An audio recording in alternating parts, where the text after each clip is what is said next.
Tanchikiawo.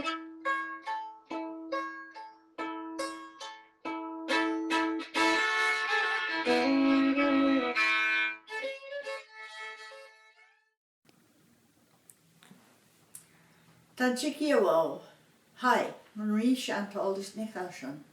Today we're going to talk about hunting.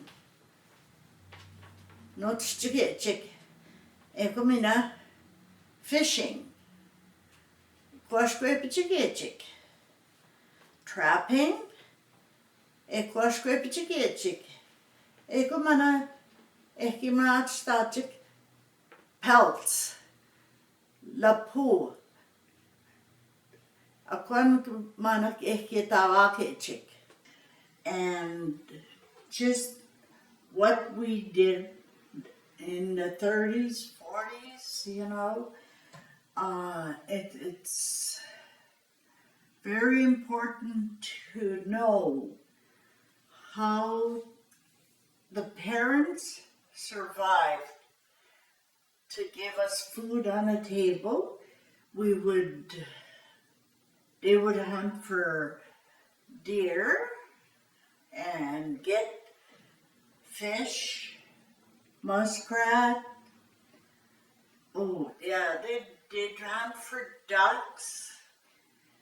And the purpose for the ducks, I want to tell you, is they used the feathers for our pillows, or a mattress, or a blanket. Just make a big blanket. And that was the thing about the ducks, but we would also eat the meat and everything from the ducks. For the deer, my dad would go out in the fall, just in the fall, never in the summer because we didn't have any power. And so they'd go, him and one or two uncles, they'd go hunting in the fall for deer. And them days, they couldn't just go out and hunt anywhere. There were farmers' fields all over, and they had to get permission from the farmers. So which they did, and when they did get deer, they'd bring them to the house and they'd skin them. And again, we didn't have power, so we didn't have fridge or deep freeze, okay? So my dad built a little shed beside the house, and they would hang this deer in there, and that was our way of keeping them cool. And my uncles would take theirs home, but I'm only talking about what I saw as I was growing up. And for the meat, that's what we survived on, And we ate a lot of rabbit.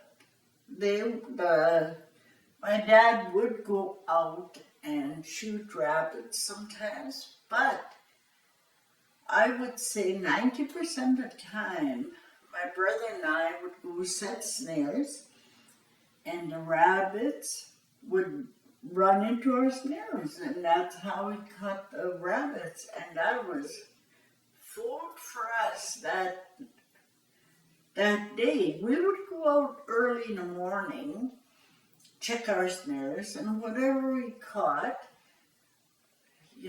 was our dinner for that night. It was really interesting to know how my mom would prepare these rabbits. Just skin them, then boil them. And I have to tell you something. Being in the 30s, my mom and dad both did not read or write. My mom never spoke English. So therefore, as far as cooking is concerned, she would not read a recipe, so everything was just really plain. But it was good at the time because we survived. We survived on rabbit, the ducks that they kill, and the deer, but also the men would trap weasels, muskrats, and then they used the fur for that, and from that, and take it into town and sell it. That they'd put them on stretchers and they'd sell the pelts.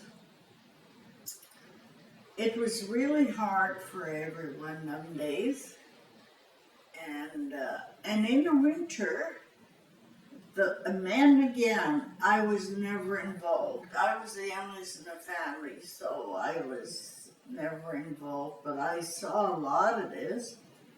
And the men would go, we lived close to a big lake and also a river. And they'd make a hole in the ice and they'd sit there for hours at a time fishing. And if it was too cold outside, they'd build a little house. Just a little house around. And sit in there to get the fish, So therefore, that was another source for hunting and eating. It was fish. We did eat muskrats too. That's muskrats and fish and deer and duck and rabbit. I know we must have had rabbit maybe 3-4 times a week because that was easier because we as young people, my dad was working, my mom did not go out and do any of this. But my brother and I, we would set snares, like I said before. So we were happy to be able to head off to school after we went and checked our snares. And because we had something to eat when we came home. It was very, very hard for us them days. That's good. Okay, cool. We got 20 minutes. My brother and I would set snares for the rabbits. And in the morning, we would go check our snares and see if we got anything the night before. And snares are just a little wire. It's just a little wire made about the size, a little smaller than a head, so the rabbits will run through that. Okay, with this wire, you make the circle and then you have, maybe 2-3 inches extra, and you fasten it to a branch. And in the evening, the rabbits are all uppity and they're hopping around all over. And if they run through that, then they get caught, and that's how our rabbits came about. Our dad taught us what to do. Well, you would never have known how you pick a little trail with the rabbits running through. You just can't use one footprint or anything. So therefore, you pick the one that they recently ran through, and that's where they're pretty much are. And that's how we caught our rabbits.